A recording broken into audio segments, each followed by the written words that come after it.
Dengan menggunakan kulit ular dan biawak, galeri tas kulit yang berada di Jalan Sudirman, Palembang, ternyata sudah mulai diekspor ke benua Eropa. Berbagai macam produk dari kulit reptil, dari dompet, dan tas dijual di galeri ini. Dengan kualitas yang terjamin keasliannya, dimulai dari kisaran harga Rp500.000 sampai Rp3 juta. Uniknya itu pertama dari model dia unik, terus warna-warnanya juga.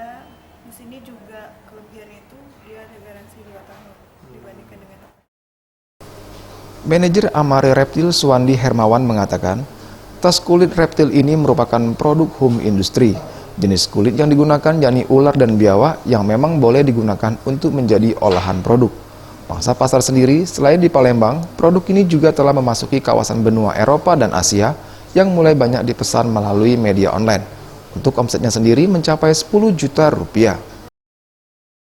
Kalau sekarang kami lagi sedang mencoba menjajakin itu pasar Amerika dan pasar Eropa. Seperti itu.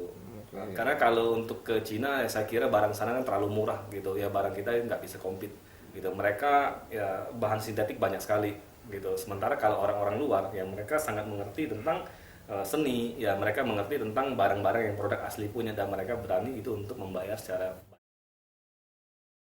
Tim Liputan Sriwijaya TV.